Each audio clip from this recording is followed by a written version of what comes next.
내일 아침 9시 복권 문서의 아침 9시라는 제목으로 정책 발표를 하고 있습니다. 오늘은 청년을 위한 3대 주거정책에 관해서 김문수 후보님께서 직접 발표하시겠습니다. 예, 오늘 이렇게 비도 오는데 일찍 나와주신 기자 여러분들, 언론 여러분들 감사드립니다. 오늘 이 청년 공약 또 부동산 공약은 주요 내용을 모두 우리 박수영 정책본부장님께서 다 개발하시고 완성을 해주셨습니다. 감사드리고요. 상세한 것은 우리 와 계시는 박수영 의원님께 물어보시면 좋겠습니다. 청년의 삶을 바꾸지 않고는 대한민국의 미래도 바꿀 수 없습니다. 대학 입학부터 취업, 결혼, 출산까지 이어지는 청년의 인생 전 과정에서 이 주거, 집 문제는 가장 기본이자 절박한 문제입니다. 이에 청년 부동산 문제를 책임지는 3대 공약을 말씀드리고자 합니다. 첫째가 대학가 반값 월세 존 지정입니다. 이 대학가 주변에 원룸촌이 많이 있는데 대학가 기숙사 수용률은 18%고 이 원룸존을 반값 월세 존으로 그 구역으로 지정을 해서 용적률과 건폐율을 완화를 해서 민간 원룸주택이 반값이 아주 용적률과 건폐율을 높여가지고 반값으로 공급할 수 있도록 하겠습니다. 시장 자율성도 살리고 또 대학생 부담을 줄이고 임대인은 집주인은 임대를 하는 집주인들은 용적률 건폐율을 높이면 집값이 땅값이 이제 자산 가치가 확 올라가죠. 그래서 모두 다 이익이 돼요. 이런 방법을 하는데 돈을 안 들이면서도 이 집주인들도 좋고 또 학생들은 반값이 들어가고 우리 모든 면에서 좋은 정책이 되겠습니다. 두 번째는 1인용 아파트 및 오피스텔 공급 확대입니다. 공공주택의 10%를 1인 가구 맞춤형으로 특별 공급하고 청년들이 선호하지만 공급이 급감하고 있는 오피스텔은 세제상 중과 대상 주택수에서 제외하도록 하겠습니다. 이 오피스텔 1인 아파트 이런 부분들은 중과 대상에서 제외하도록 한다는 것이고, 세 번째는 출산한 부부와 부모 세대가 독립된 생활 공간을 유지하면서 함께 사는 세대 공존형 아파트를 공급하겠습니다. 저출산 고령화 시대를 맞아 공공택지의 25%를 돌봄시설이 갖추어진 공존형 아파트로 조성해서 출산한 부부와 부모 세대가 함께 살아갈 수 있는 새로운 주거 형태를 만들겠습니다. 저 김문수는 신규 부동산 공급의 필수 수요자인 청년들이 쾌적하고 저렴한 주거 환경을 누릴 수 있도록 앞으로도 계속 노력할 것을 약속드립니다. 감사합니다. 우리 질문이 알고 있으시면 우리 박수영 의원님께서 또 답변을 해드리겠습니다. 예, 백글은 제가 조금 이따 받고 오늘 지지선언하러 온 분들에 대해서 우리 오셨습니까? 예. 오셨습니까? 두 분 다 앞으로 나오시죠. 지지선언 하시는 건데 우리 전지영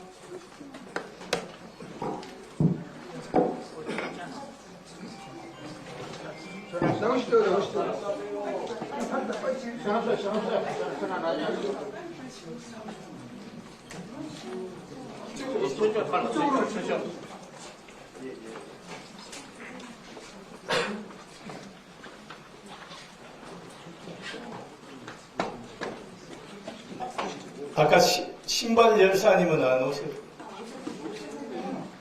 지금 아까 30분 아. 우리 전지영 씨가 지사님 옆에 쓰시면 좋을 것 같습니다.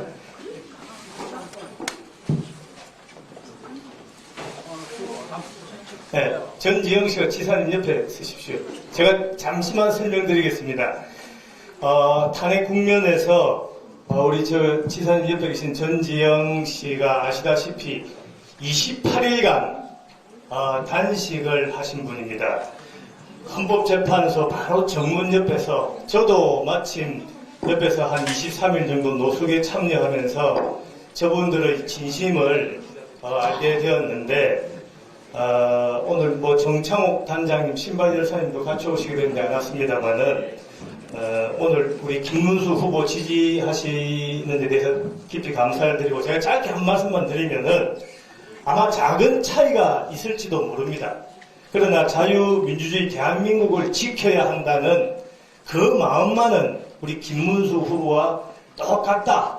그리고 그 지켜내는 정창욱 단장님 이리 오십시오.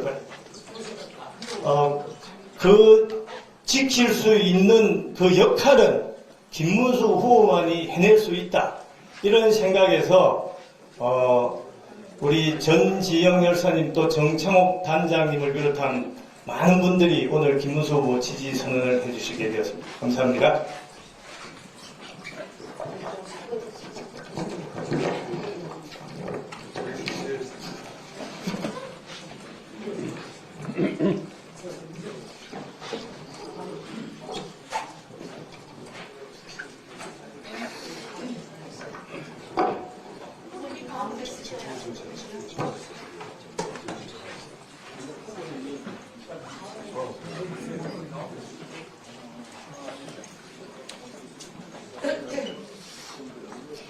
제21대 국민의힘 대통령 후보 김문수 지지 선언을 하겠습니다.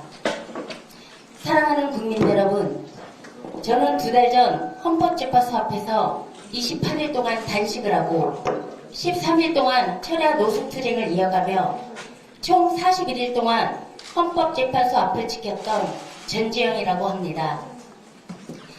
저희가 단식투쟁을 한 것은 반국가 세력으로부터 자유 대한민국을 지키기 위함이었습니다. 이불도 없이 세찬 바람을 맞으며 영하 10도, 체감온도 영하 18도 엄동설 안에 돗자리 한 장 깔고 시작한 아무런 대책도 없이 그냥 죽으면 죽으리라는 각오로 시작한 단식투쟁은 반국가 세력의 무자비한 권력에 항거하는 무저항 비폭력이었습니다. 그리고 매일같이 저의 건강을 체크해 주시고 필요한 의약품과 응급처치를 통해 제가 건강한 몸으로 회복할 수 있도록 물심양면으로 도와주신 여의도 치과 김진태 원장님과 김일옥 간호교수님과 맹진재 선생님이 있었습니다. 특히 20일 이상을 함께 밤을 지새워주신 박민식 전 보훈부 장관님의 동행은 너무나 큰 힘이 되었습니다. 그리고 하루도 빠짐없이 41일 동안 제 손발이 돼주신 권준식 봉사장님과 유재명 청년 유튜버는 제 분신과 같았습니다. 그리고 눈을 맞으며 밤을 함께 세워주신 김재희 여사님과 반국가 세력 척결을 목청껏 외친 그레이스장님도 있었으며 수많은 청년들과 애국 시민들이 함께 외쳤던 거대한 하모니였습니다. 그리고 이 모든 것을 가능하게 한 김행전 양성평등위원장님의 손길은 2025년 가장 혹독했던 41일간의 노숙투쟁 현장을 사랑이 꽃피는 현장으로 바꿔놓았습니다. 저희는 41일 동안 헌법재판소 앞을 지키며 뼈저리게 느꼈습니다. 자유대한민국이 얼마나 종북 좌파 세력에게 장악당했는지를, 특히 사법부까지 장악당한 채 가장 존경받아야 할 헌법재판관조차도 법과 원칙을 저버리고 반국가 세력의 손아귀에서 자유 대한민국의 가치를 훼손하고 말았습니다. 반국가 세력의 최종 종착지는 이재명이 분명합니다. 4개의 범죄 사건에 12개 이상의 범죄 혐의를 받고 재판을 받는 이재명을 차기 대통령이 앉히려는 더불어민주당의 폐악질은 족보과도 같습니다. 우리는 청년들에게 꿈과 희망이 펼쳐지는 자유 대한민국을 물려줘야 합니다. 형세에게 입에 담지도 못할 쌍욕을 하는 사람이 되라고 가르칠 수는 없습니다. 검사를 사칭하고 대국민 사기를 쳐도 된다고 가르칠 수는 없습니다. 국민 세금 법화로 개인가족 소고기와 초밥을 사먹고 일제 샴푸를 써도 된다고 가르칠 수는 없습니다. 여배우와 불륜을 저지르고 공짜 연애를 저질러도 된다고 가르칠 수는 없습니다. 정과 사범이 대통령 꿈을 꾸는 나라가 대한민국이라고 가르칠 수는 없습니다. 어떻게 정과 사범이자 범죄 피의자로 재판받는 사람이 대통령이 된단 말입니까? 저희는 비록 국민 한 사람 한 사람에 불과하지만 자유 대한민국의 소중함을 너무나 잘 알고 있기에 이름 모를 선구자들이 피로써 지킨 이 아름다운 자유 대한민국을 지키는데 힘을 보태겠습니다. 정과 사범 이재명을 이길 수 있는 사람은 국민의힘 김문수가 유일합니다.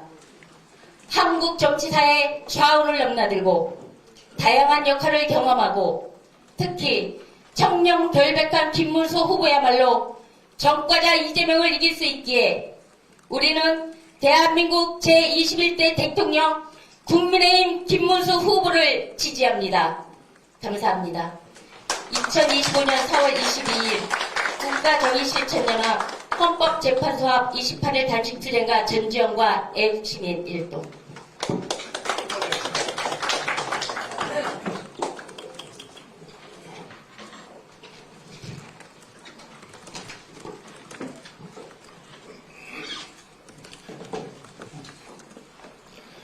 존경하는 국민 여러분, 저는 오랫동안 가정에서 버림받고 사회에서 외면당한 채 가정폭력, 학교폭력에 희생되어 길거리를 방황하는 위기 청소년들을 돌보고 키우는 기류의 학교 정창욱 단장입니다. 저는 5년 전인 2020년에 대통령 문재인에게 구두를 던져 약 9개월 동안 감옥에서 살았습니다. 제가 문재인 대통령에게 신발을 던진 이유는 다음과 같습니다. 저는 33년 동안 인권 활동을 하면서 누구보다 청소년 청년들의 인권 보호에 앞장서 왔습니다. 그런데 문재인 정권은 북한 김정은과의 남북 정상회담을 하면서 정작 인권 유린을 당하는 탈북동 포도를 사지로 몰아넣고 말았습니다. 김정은과의 정상회담을 위해 김정은이 가장 싫어하는 탈북자 정책을 축소해버리고 예산은 대폭 삭감했습니다. 그로 인해 탈북모자 한성옥, 이동진 엄마와 아들이 굶어 죽었고 탈북 청년 2명을 안대와 보승줄에 묶어 강제 북송시키고 사형시키고 말았습니다. 그 풍요로운 대한민국 서울에서 탈북모자 엄마와 아들이 인생은 비참했습니다. 스스로 인권 변호사, 인권 대통령이라고 떠들던 문재인은 실제로는 북한 김정은의 인권만 위하는 가짜 인권 호소인이었고 정작 보호받아야 할 탈북동포들의 인권은 짓밟아버린 유선자였던 것입니다. 그리고 문재인 청와대는 탈북동포들의 인권 유린을 비판하고 세월호를 비판하는 저를 사회적으로 매장시키기 위해 제가 경기도 안산에서 운영하던 가출 청소년 쉼터 긍정의 힘을 없애버렸습니다.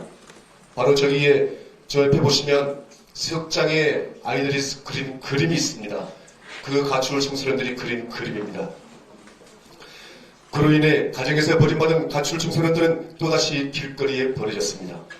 가출 청소년들을 도와주지는 못할 망정 쪽박을, 아니 살고 있는 집을 없애버린 것입니다. 저는 지금도 문재인 정부 청와대 현관에 쓰인 글귀를 기억합니다. 사람이 먼저다. 문재인이 가장 존경한다는 간첩실현법 교수가 쓴 사람이 먼저다. 한마디로 등 뒤에는 살인마의 서슬픈 칼을 숨기고 입으로는 인권을 들먹이는 그 가증스러움. 제가 가짜 평화, 가짜 인권을 들먹이는 가증스러운 위선의 심장을 향해 신발을 던진 이유입니다. 저는 정치는 잘 모릅니다. 그러나 자유대한민국이 어떻게 세워진 나라고 어떻게 지켜졌는지는 압니다. 이름 모를 선구자들의 피와 목숨으로 지킨 자유 대한민국을 어찌 잊을 수 있겠습니까?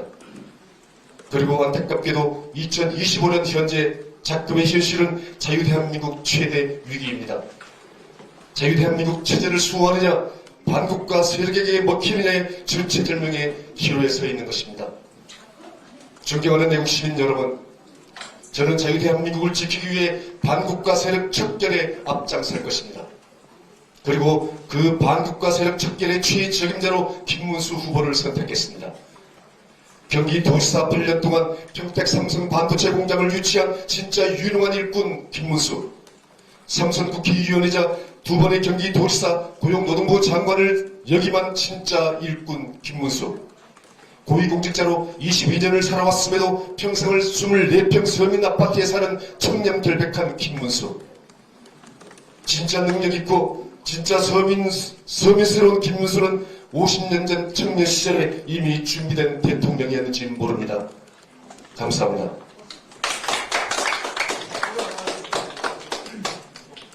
후배랑 포토로 파이팅 한번. 네. 예. 자, 그럼 사진. 시정등하에 있는 대한민국 김문수가 이 나라를 바로 세울 수 있다고 생각합니다. 김문수 화이팅! 네. 화이팅! 자, 사진 잘 찍게 제가 김문수 한번 화이팅 동시에 해주십시오. 김문수 한번 화이팅입니다. 김문수! 화이팅! 김문수! 화이팅! 예, 감사합니다. 예. 예, 제가 받을 겁니다. 제가 받을 겁니다. 아, 근데 지금 방송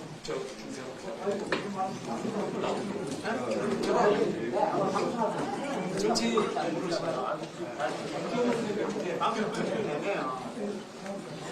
자, 오늘 공약에 대해서 혹시 질문 있으신 기자님들 계시면 답변 드리도록 하겠습니다.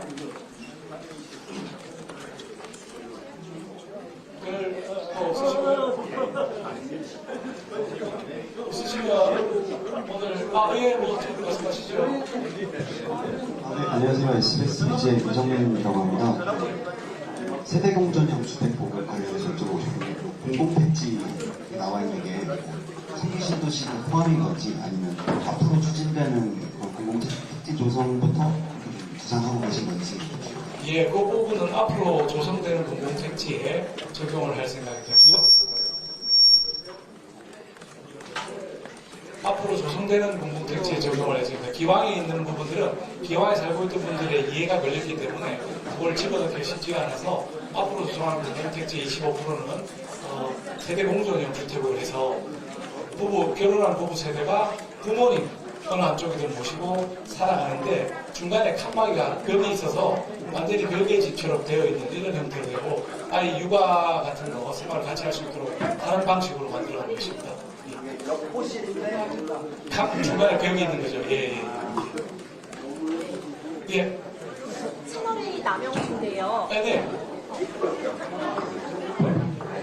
오늘 4강행을 결정짓는 날인데 청년 주거 문제를 오늘 공약으로 내세운 이유는 뭔지 설명 부탁드립니다. 공약은 4강행 결정하고 아무 상관이 없습니다. 저희는 4강행 무조건 들어갈 것이고 또 2차, 3차 경선에서 계속 1등을 할 것이기 때문에 그 4강행 결정하고 공약하고는 상관없이 공약은 계속해서 쭉 나간다, 매일 나간다 이런 개념이지 오늘 정치적인 이벤트가 있다고 해서 공약 발표를 멈추거나 다른 공약을 내거나 할 이유가 하나도 없다고 생각합니다. 쭉 1등 할 것입니다. 네. 안녕하세요. 오마이뉴스 박수경 기자인데요. 대학가 반값 월세금 관련해서 여쭤볼 게 있는데 혹시 대학생들 기숙사 수용료를 좀 더 높일 수 있게 늘릴 방법은 없는지 그리고 두 번째로 그 월세가 내려갈 수 있잖아요. 이렇게 도입을 하면 근데 만약에 관리비나 이런 걸 높여버리는 일이 생기면 어떻게 또 대책이 있는지 궁금합니다. 기숙사는 서울의 경우에 지금 현재 기숙사 수용률이 18%밖에 안 됩니다. 근데 대학들이 기숙사를 더 짓고 싶어 하는데도 원룸촌 주인들이 데모를 막 하십니다. 아마 대학 내에 기숙사를 지으면 이분들의 생계의 터전이 없어지기 때문에 대학과 원룸촌 주민들 간에 일종의 컨센서스가 있어서 대학에 더 이상의 기숙사를 짓지 못하고 있는 게 사실입니다. 그래서 대학 기숙사를 늘리는 게 반드시 좋은 게 아닌 게 이 원룸촌 하시는 분들 전부 망하는 밖에 안 되는 거거든요. 그래서 각 대학이 어느 정도 선에서 타협이 되어 있는 상황입니다. 그런데 원룸촌에 사는 우리 학생들은 뭐 80만 원, 90만 원 이렇게 내는데 아주 좋은 건 100만 원도 넘어가거든요. 근데 좋은 시설이 없는 고대 앞이나 경희대 앞 등등에는 이 기와집에 이렇게 월세를 살고 있는 아이들이 학생들이 많이 있습니다. 근데 이걸 우리가 풀어주게 되면 용적률 루페이를 풀어지니까 집주인은 아주 혜택을 받아서 좋은 집으로 올릴 수가 있게 되고, 그러면 1인룸, 원룸이 공급이 더 많이 늘어나서 가격도 좀 떨어지고 학생들도 좀 더 쾌적한 삶을 살 수 있지 않겠나 하는 부분이고요. 두 번째 질문하신 건 이 주제하고 상관없는 겁니다. 월세를 낮추면서 관리비를 올리는 게 있는 거 아닌가? 그건 또 다른 방법으로 막아야지. 일단 공급 자체가 부족해서 일어나는 문제를 지금 해결하겠다는 것이지, 공급을 했는데 월세는 낮아졌는데 관리비는 더 올린다.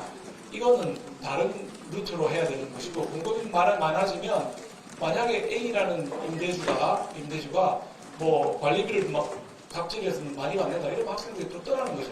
공급이 많아지면 시장 원리에 의해서 해결될 수 있는 문제라고 생각합니다. 예. 교양신문 그 방금 전에 지지선언 해주신 분은 신발을 만진 거는 조금 어떻게 보면 위법 반폭력 행위를 한 거라고 볼 수가 있는데 지지선언을 받을지. 아니, 신발에서 저분은 신발 만드는 게 아니라 좋은 일들 굉장히 많이 하신 분입니다. 가출 청소년, 집단한 청소년들 보호도 하신 분이고요. 뭐 문재인 대통령 잘못한 거 맞지 않습니까? 그 부분에 대해서 국민적인 분노를 표현할 수 있는데 그걸로 이제 9개월이라는 큰 처벌을 받게 된 것이죠. 문재인 대통령이 우리 서해 공무원 피살 사건을 방치하고 또 탈북 주민 2명을 눈을 가린 채 북한으로 그 강제 북송해서 처형당하게 하는 일들 등등, 뭐 울산시장 선거 개입 등등 그런 문제가 많은 데 대해서 국민으로서 분노 충분히 할 수 있다고 생각합니다. 예, 또 질문 있으십니까? 없으신 것 같네요. 그럼 오늘 공약 발표 꽃분수의 아침 9시 이걸로 마치도록 하겠습니다. 감사합니다. 내일 또 더 좋은 정책 기대해 주십시오. 감사합니다.